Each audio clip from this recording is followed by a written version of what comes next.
Hey there, friends. Remember that miraculous infrastructure bill that was passed last year that was going to do all these wonderful things for the country? Well, there's one particular piece of that ridiculous bill that a lot of people glossed over. And we're talking about both sides of the aisle, Democrats and Republicans both. Well, one Republican, one true conservative, had a real problem with it. Representative Thomas Massie of Kentucky has had a real problem with this from the very beginning. He's actually been one of the few people that have been outing this and saying that this is a kill switch that the federal government can install in vehicles. My amendment is simple. It will defund the federal mandate that requires all new vehicles after 2026 be equipped with a kill switch that can disable a vehicle if the vehicle has monitored the driver's performance, and that the vehicle determines that the driver is not performing well. It's so incredible that I have to offer this amendment. It almost sounds like the domain of science fiction, dystopian science fiction, that the federal government would put a kill switch in vehicles that would be the judge, the jury, and the executioner on such a fundamental right as the right to travel freely.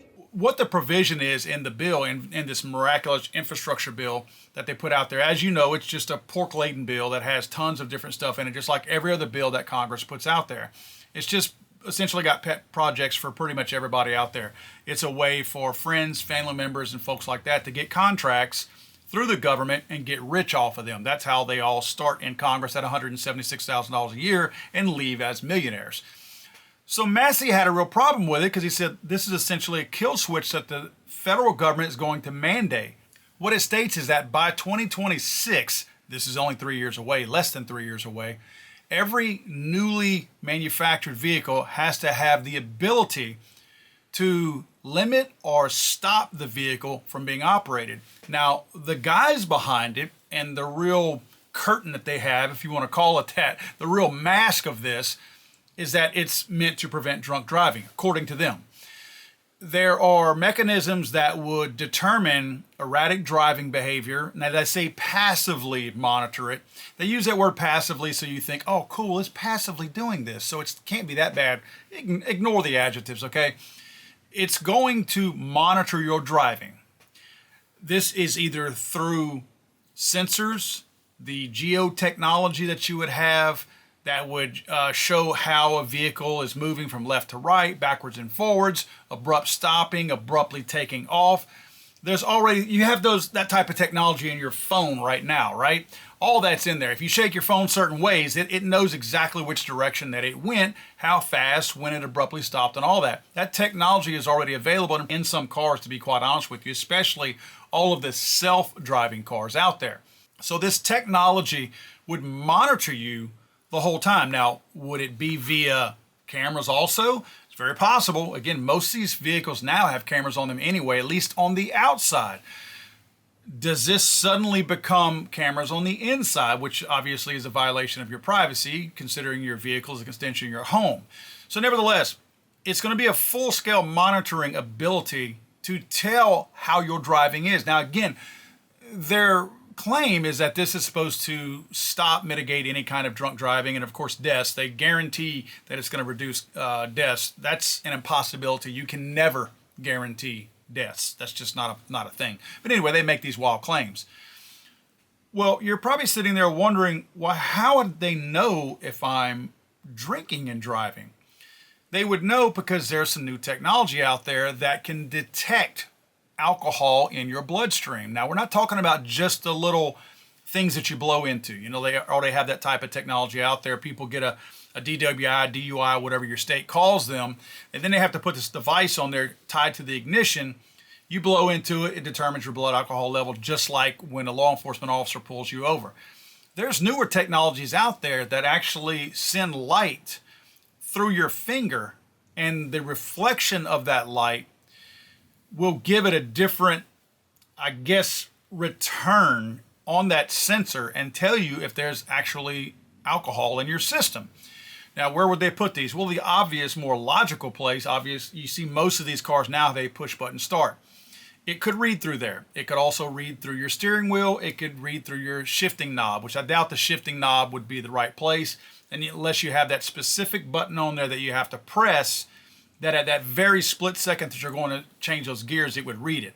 I'm thinking that it's probably going to be that start, and they're going to probably have, I don't want to say a delay on the start, but it won't just be a quick hit of that start system. It will probably be one of those delayed things where you have to rest your finger on that start in a specific position. You know, it's probably a smaller button, so you know that you're getting your full pat of your finger on there, and it'll probably be a 2 or 3 second hold of that button. I know right now a lot of these systems, you press it and it cranks right up. Now, the obvious question of what I mentioned earlier, who gets the contracts? You know it's going to be family members or friends of members of Congress. That's a given. That's the way it happens. That's just how the sausage is made. So that's the first part. That's why so many of these politicians on both sides of the aisle like this idea and voted for it, which, by the way, it passed. This is in that infrastructure bill that passed. So this is going to happen.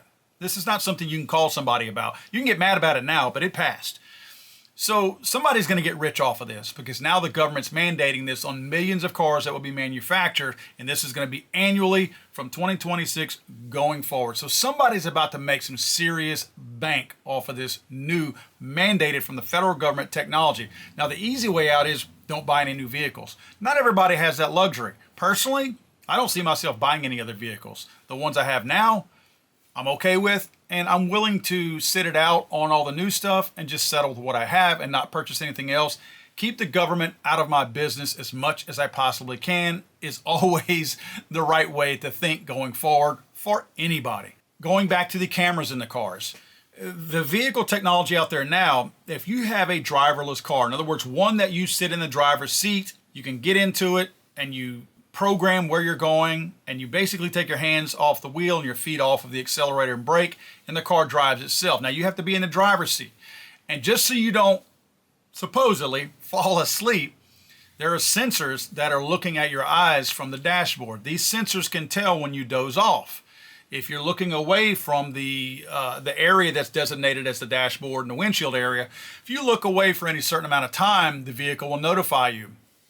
There's different ways that it'll do it, either vibrating through the seat, an audible alarm or something in the vehicle or something like that. But there, again, it's technically watching you already in those types of cars. Now, it may not be a, quote, camera as you think of it, but it is certainly recording your movement and looking at the retina, the eyeball, or whichever. So it would not surprise me if, for the same reasons, and again, to try to identify erratic driving, if they put cameras in there. Now, what you're thinking, why would you put cameras in there? Well, I'll give you some reasons.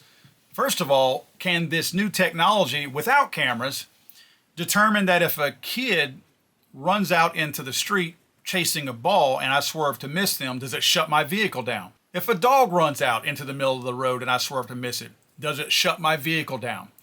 If a criminal jumps out in the middle of the road to try to stop me, to carjack me, does my vehicle shut down, allow that robbery to happen? If I'm a husband bringing my pregnant wife to the hospital and I am running red lights, swerving and trying to get there as quickly as I can because my wife is either going to die or have the child in my vehicle, does it shut my vehicle down? Does it know the neighborhoods that I'm in and realize that this is a high crime area? Probably don't want to shut this guy's vehicle down in this area. Also, when can you resume? If you shut my vehicle down for whatever reason because you think I'm driving erratically and possibly drunk, when does it allow it to restart? Now, I say all of those things because one of the ways for it to determine if I was swerving to miss a dog, a cat, a child, a gangster in the street, which it would still shut down. You know how that works. But if all of that is a possibility as to why I was swerving, the only way to prove that that's what took place and that I wasn't drunk is maybe I've been driving for a while and I have alcohol in the vehicle, so whatever I did when I touched the button, it didn't read the alcohol yet. Heck, I could have, had a 12-pack by the time I start or after I start the vehicle. So you would need cameras to be able to spot those types of circumstances. The camera would be activated whenever it sees, okay, he swerved, oh, it was a dog in the road. You would need some kind of monitoring system in order to tell whether or not that was the case. So I do see cameras as having to be a part of this.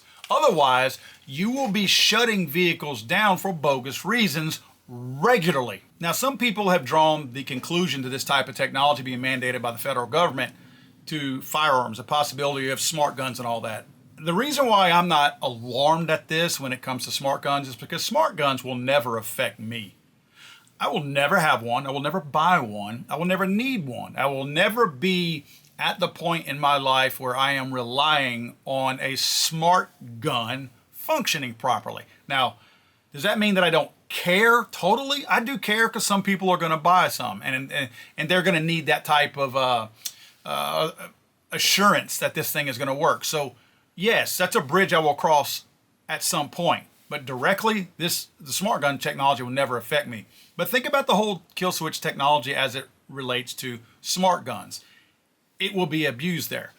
Now, when you hear something being discussed like this in the media, how do you know whenever you're over the target? How do you know whenever the wackos on the far left are mad because you are calling them out on it? Whenever they get mad at you and they start questioning things and saying that you're wrong whenever you talk about those things. All it took for me was a real quick Google search to find out that the likes of USA Today are super mad. Fact check. No, there's no vehicle kill switch in Biden's 2021 infrastructure bill. They go on to say that this is false. Automobile experts told USA Today the bill does not direct a kill switch to be implemented in cars, nor does it give any third parties, including law enforcement or government officials, access to the in-vehicle technology. Now, I want you to pay attention to this. You know how our government is and you know how the media is. They like to play with words. Okay, so the automobile experts said that the bill does not direct a kill switch to be implemented. Well, they just don't call it a kill switch. They have the ability via this technology to shut the car down. You can call it a cotton candy switch. You can call it a mother of pearl switch. You can call it a kill switch. You can call it an alive switch. You can call it a saving people's lives switch. If it discontinues the operation of the vehicle, it doesn't matter what you call it. It's a quasi kill switch. And furthermore, they say that it does not give third parties, including law enforcement or government officials, access to the in-vehicle technology. Nobody asked that question. If they want to shut this thing down and they're saying they're doing it for the purpose of drunk driving, well, who's shutting it down? Who's the ones calling the shots? Do you follow what I'm saying? If they're implementing the technology to be mandated in vehicles by 2026 in order to curb or mitigate drunk driving, and it has the ability to disable the vehicle, that means somebody or something has to make a decision that this vehicle can be disabled. Now, I didn't say it was going to be law enforcement or somebody like that, but somebody's got to be at the controls, right? Or something. Is it another AI thing? Does AI determine whether or not this person is drunk based on the information and the technical data that it gets back from the vehicle? Again, they're playing on words here because, yeah, these exact things, the calling of it as a kill switch and the third party, including law enforcement and government officials, that's not included in the bill. We didn't say that it was. And this is where they basically say that, yeah, it's a play on words. In 2021, Biden signed the Infrastructure Investment and Jobs Act. One provision of the bill seeks to prevent alcohol-related driving fatalities by making drunk and impaired driving prevention technology standard equipment in all vehicles. Now, if I'm not concerned about the smart guns, you might be thinking, well, why am I even making a story about this? What are you worried about? This doesn't pertain to the Second Amendment. Not so fast. Democrats and Republicans right now are working on a bill that would require ammo sellers to notify the ATF of every single ammunition purchase. They're calling this bill the Ammunition Modernization and Monitoring Oversight Act. They say that the Ammo Act restricts bulk sales of ammunition, requires businesses who sell ammunition to obtain the same federal license as gun dealers, and enacts a national background check for ammo purchasers. Currently, businesses are not required to possess license in order to sell ammo and can sell to any buyer in any quantity without a background check and with no record keeping or data sharing. The proposed bill would prohibit the purchase of more than 1,000 rounds of any caliber ammunition as well as more than 100 rounds of 50 caliber ammunition within a 5-day period. What is it with them and these 50 calibers? These 50 cals are not used in crimes, but they sure have a fascination with 50 cal. Anyway, they're trying to limit all of this now. They're trying to make you do a background check, the same NICS background checks you would do if you purchase a firearm. They're trying to make you do all of this stuff. Now, what does that have to do with the smart car kill switch technology? If the reflection of light through the pad of the finger or anywhere else in the bloodstream, reading what's in the bloodstream, can detect alcohol, then it can certainly detect gunpowder on the surface of the skin. There's no question about it. So if we have the technology to not only read your blood alcohol level and to detect if you have gunpowder on your hands, and I'm just using this as one example with the gunpowder on your hands, does it suddenly not allow you to drive near a gun-free zone? Are you not allowed to drive through a school area, a church, bank, something like that, any area that's considered a gun-free zone or a kill zone, as most of us call them? Does it stop you from going there? I mean, they'll have the technology in the car to do that. Do they somehow or another, because they do everything on emotion, do we have a mass shooting in a state? Let's just use a state like California, for instance, since they are so wacko right there and they deal mostly on emotion anyway. So there's a, quote, mass shooting, a rampage killing at a school. X amount of kids are killed during the process. Do they, the following week or the next couple of days, say that anybody, let's say the killer's on the loose still, do they somehow determine that anybody who starts a car that's a 2026 or older, who has residue of gunpowder on their hands, do they somehow disable all those vehicles near that school? Do they not allow them to go through there? Does it sound an audible alarm that you can't enter this area now because it's a gun-free zone? What if you go to a liquor store and a gun store around the same time? Will it allow you to do that? It'll know where you are. Obviously, the cars know where they are. So will it allow you to go to a liquor store, go buy whatever? I mean, let's get real. It could know what you're purchasing also through records that are automatic out there with credit card receipts. So it can know what you bought. Will it then allow you to leave a liquor store and go to a gun store without disabling your vehicle or sounding an alarm or, I don't know, sending a report to the local authorities and say, hey, Paul went to a liquor store and a gun store at the same time? And one of the real things that we should be thinking about is, I wrote the book, obviously, How to Make a Monster, that talks about the commonalities of rampage killers out there. One of the big topics that I talk about is SSRIs, mood-altering drugs. Will this same technology, again, being able to read the alcohol in your system through a fingertip, will it be able to tell if you have mood-altering drugs in your system? Is that going to come into play? Because nobody really wants to talk about that right now, but at some point somebody's going to have to face the music and realize that there is a direct correlation. Now, as a disclaimer, I probably say it 20 times in my book, I'm not making the claim that everybody on an SSRI is a rampage killer or a mass shooter. I've never made that claim. It is a piece of the puzzle. It is a commonality that exists in all of these types of killers. So not every person who takes an SSRI is a mass shooter, but every mass shooter is on SSRIs. That is a fact. So at what point do they try to flip this and finally accept some of that, and then they do throw everybody else who's on SSRIs into the same category and not allow you to purchase a firearm via all that electronic stuff, not allow you to go to a gun store if you are on SSRIs? All this stuff is a possibility. As soon as we open that door to allow the federal government into more of your lives and controlling more of your life, because again, if they have a kill switch on a vehicle, it is there to be used. It is not there to show off. It is there that in the event they need to kill that vehicle, they can do it. So don't let anybody fool you into thinking, we just put that on all vehicles. It's not really ever going to be used. Bull crap. Folks, with the advancement of artificial intelligence, AI, this type of technology that we're talking about here, there are so many things out there that we just can't be distracted with what comes on at 7 p.m. on Wednesday night on network television. Now, granted, most of you who watch my channel, including myself, I don't watch network TV. In fact, if I'm watching any TV, maybe it's a sport that I want to watch or something like that. Most people aren't watching TV anymore. In fact, most people have gotten away from standard network television anyway, even cable for that matter, and they're watching everything just like you are now online. But nevertheless, we can't afford to be distracted by all these other things, the TikToks out there, all the things that are meant to purposely distract us, because in the meantime, they're sitting here and just ushering in all these things that will have tentacles, and they will just be involved in more and more areas of your life, and you won't notice it until it starts directly affecting you. And the first thing we're going to be asking ourselves is, when did that crap get voted in? God save the Queen, man. I'm sorry, I thought this was America.